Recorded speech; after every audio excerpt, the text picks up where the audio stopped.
Hey, what is up, guys? I am here to give you my TNA Slammiversary 2013 review. Pretty good pay-per-view. I enjoyed it. It was, well, I wouldn't say it was way better than what I thought it was going to be, but it was a pretty damn good pay-per-view in my opinion. So let's just get it started before I actually do kind of get it started. My dad's girlfriend went to what's it called, the thing that you went to, like the fan fest kind of thing. So got me some stuff. So I figured I'd show you. I got the AJ Styles T-shirt. Um, Wore this at the pay-per-view, showing my support for AJ Styles. Got the Hulk Hogan T-shirt, Hulkamaniac. Yep, got that. Then I got some autographs. I didn't meet these guys, but I got the autographs. I have Austin Aries, Bobby Roode, Christopher Daniels, and Kazarian, Mr. Anderson, AJ Styles, Gail Kim, Hulk Hogan,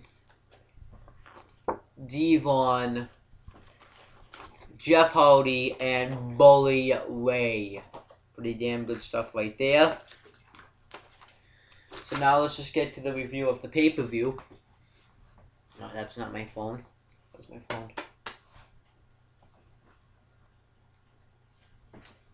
Oh, where did my phone go? I had it a second ago. It's kind of gay. Oh, there it is. So, this, like I said, this pay-per-view was good. I didn't like some of the outcome on the matches, though. So let's just get right into it. So, we have Taz, Todd Kennedy, and Mike Tenay on commentary. We get the first match of the night. We have Kenny Ken defending the X Division Championship against Chris Sabin and Suicide in the Ultimate X match.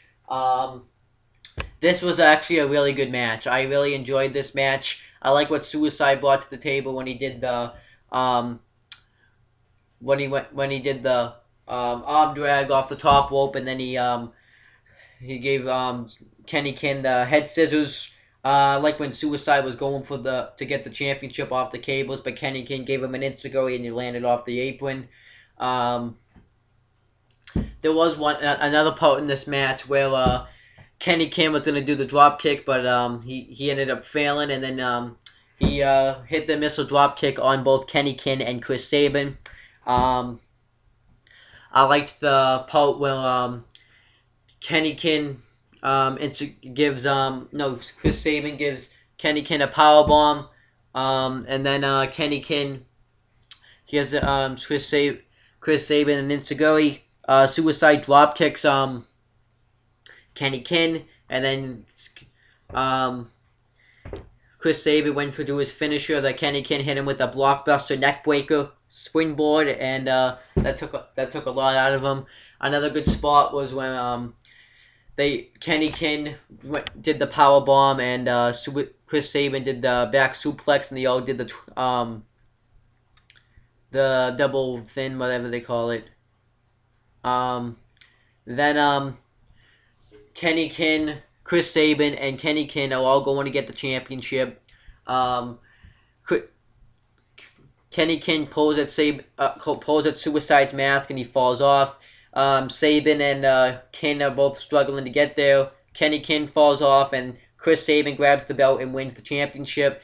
Thought that was a good moment. And he got busted open a little bit, so really good match. Really enjoyed it. Then Hulk Hogan comes out and talks about how Kenny Ken worked hard to get to that point, and he did a pretty good job getting there. And I guess they're still doing the part where the world champion gets because he talks about how the world champion's gonna get a title shot like Austin Aries did last year, and he will get it at Destination X. But I don't think anyone told Hulk Hogan that Destination X isn't a pay-per-view anymore. Kind of weird, but Hulk Hogan's hands all messed up because I guess he went to do something with his car and he messed up.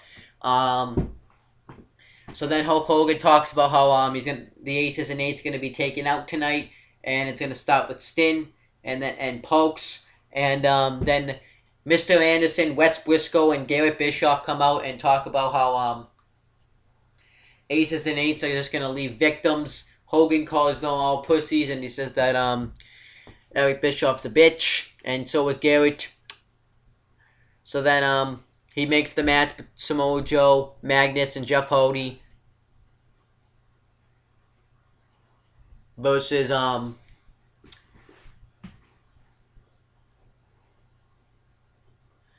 Wes Briscoe, Anderson, and Garrett. It was okay. Kind of one of those TV matches. Um, Hardy goes for the Swanton, but I think Anderson interfered. No, it was Garrett that interfered. So then he gets the so then Joe does the Magnus and Joe do the old tag team move where they did this Enzuigiri, and then he um, snapped him over, and Magnus did the elbow. Suicide does then rear naked choke on Mr. Anderson on the outside. Wes Briscoe low blows Magnus, and he thinks he's the legal man, so he tries to pin him. But Jeff Hardy gives Wes Briscoe the Swanton Bomb for the win. Just one of those TV matches, not really anything special. Um, then it shows Stin versus Jeff Jarrett from Bound for Glory 2006 when Stin won the championship there. Joseph Park interview. He's talking about how excited he is that he gets this championship match, and he talks about how he makes Boston jokes and stuff like that. So, but then Devon and Mike Knox attack Park backstage, and he's just left bleeding, and he leaves his blood on the wall. I actually kind of thought this was funny. So you can see where this is probably going if you're not. Then we get Jay Bradley versus Sam Shaw in a gut check finals match. Winner gets into the Bound for Glory series. Didn't really care for this match because they didn't really build up this match really. It was just kind of there. Bradley just kind of dominates Shaw the whole match, and then he hits his finisher on him and wins the match, and he gets in the Bound for Glory series. Who cares? Then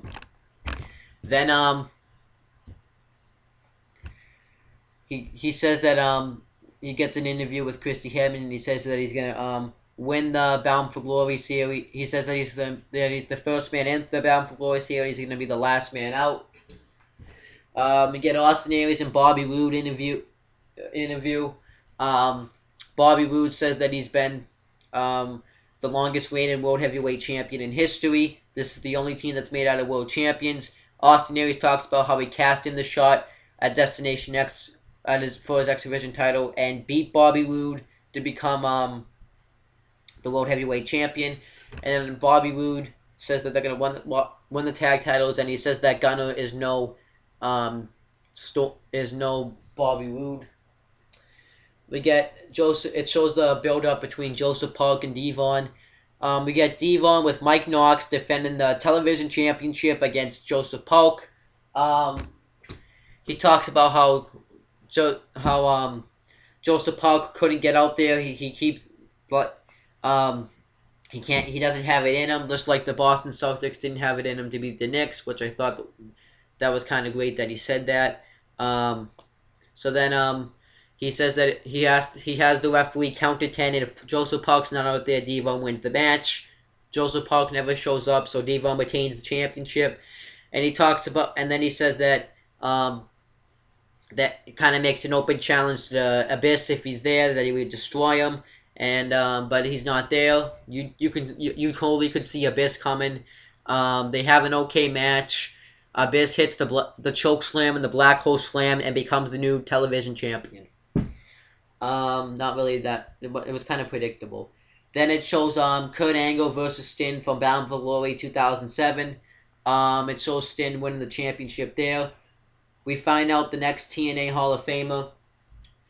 I will mention that when all the superstars went out there, the only superstar that wasn't out was AJ Styles. So they really are using this AJ Styles stuff really well. So, but the Hall of Famer is Kurt Angle. Didn't really see it coming.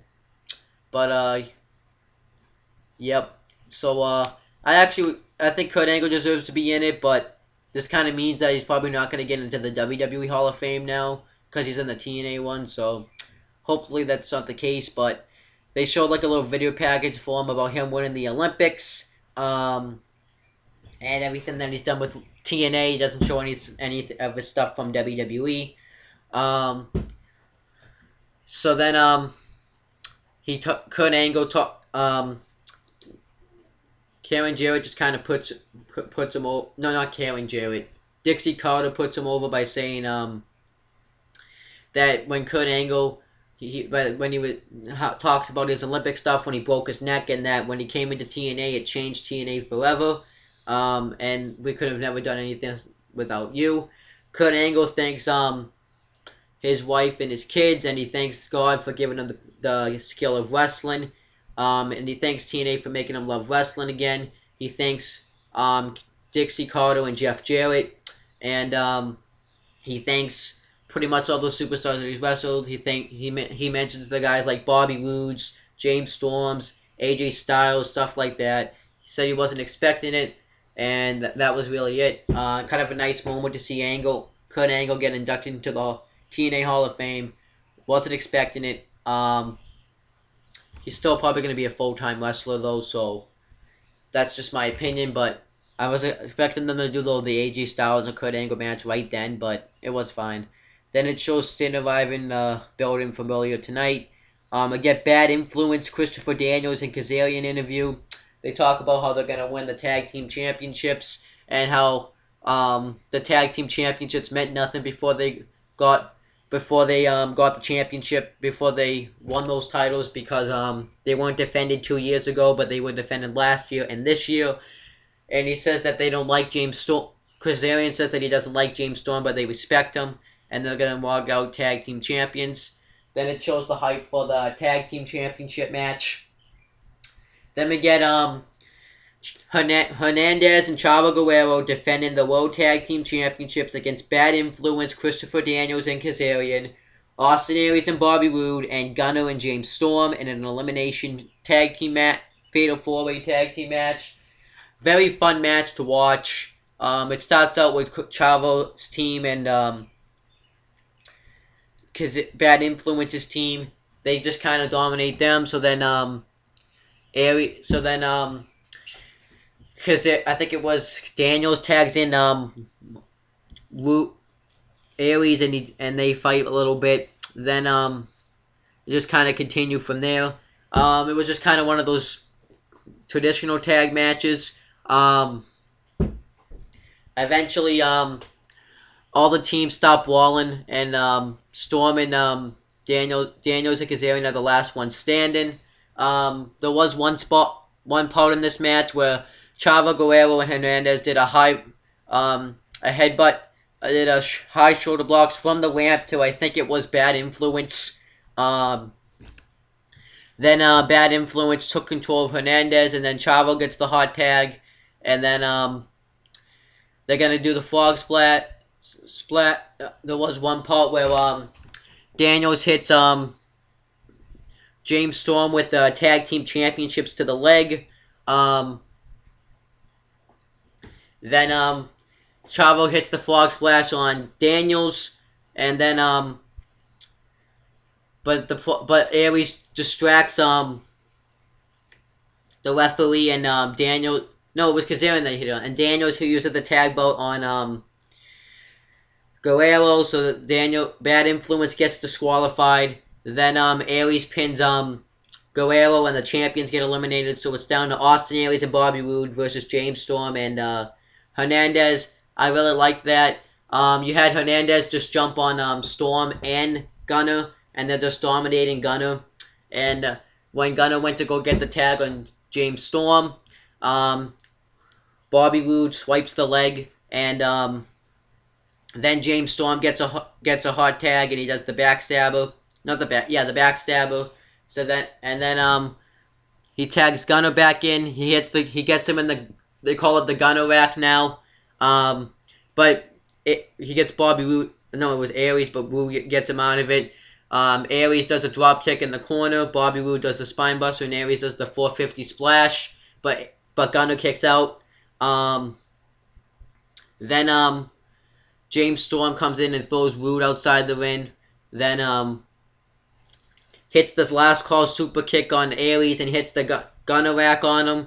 And Aries taps out, and then we get new tag champions of and it's Gunner and James Storm. Good match right there. Really liked that. So I can see probably it's kind of fresh for the tag team division too to have this team. So then we get a Brooke Hogan interview. She talks about how the knockouts have really improved lately, and we're gonna see a first time ever last knockout standing match. And then Jeremy Borash asks if she still loves Bully Ray, but she ends the interview.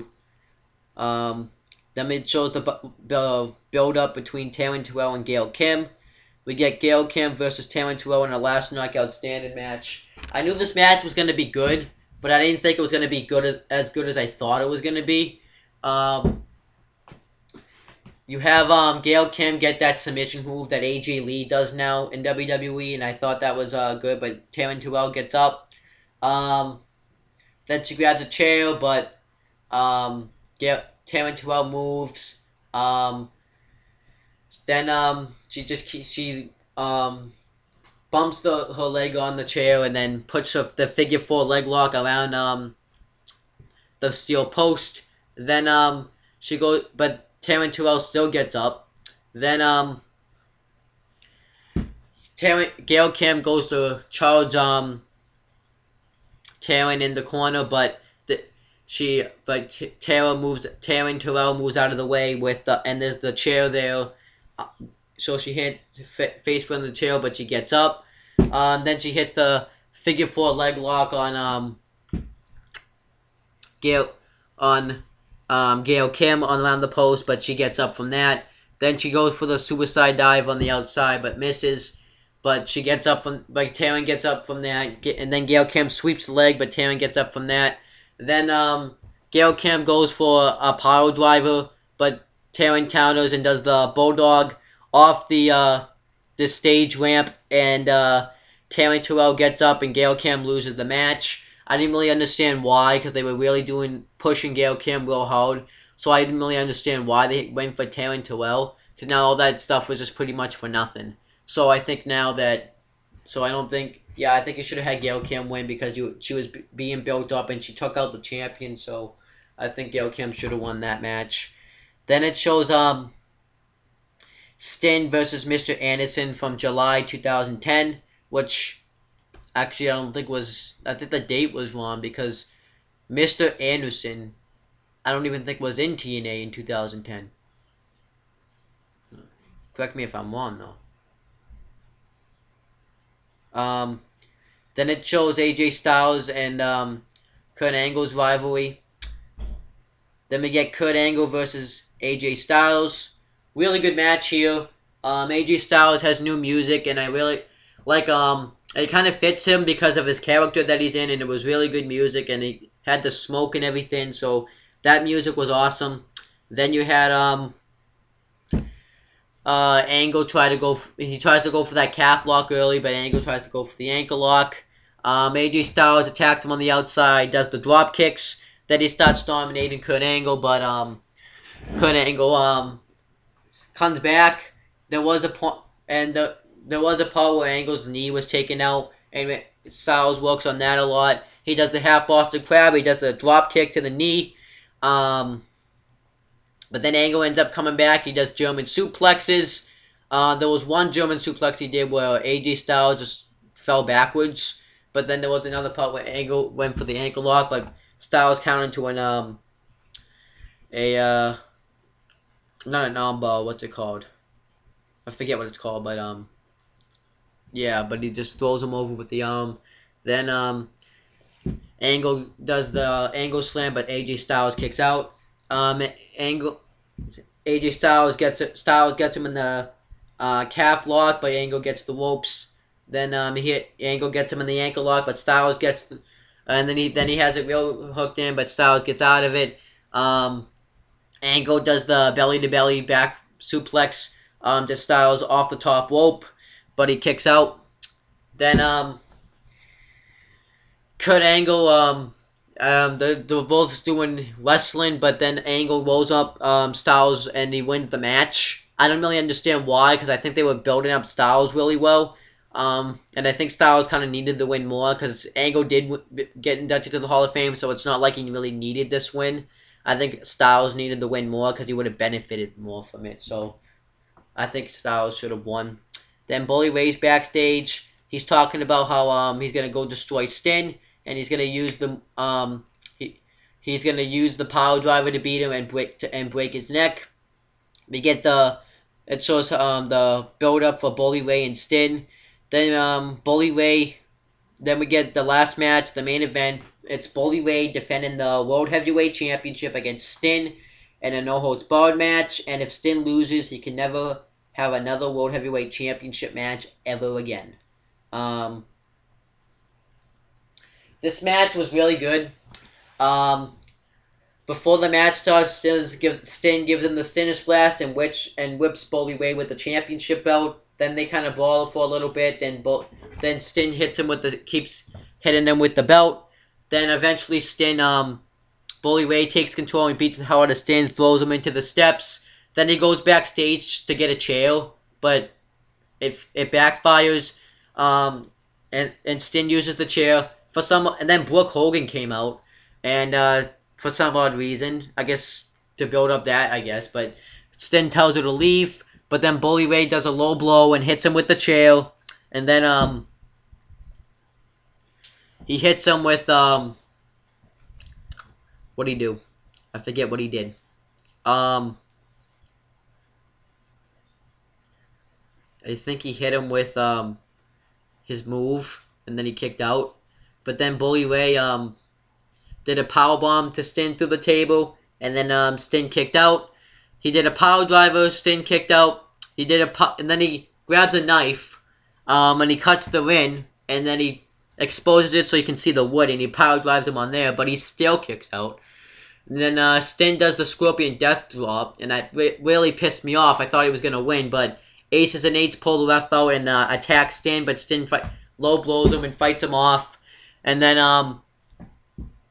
Devon goes to throw Bully Ray the title, but Sting catches it and hits him with the title, but Devon pulls him out the ring, and then Sting throws him into the barricade.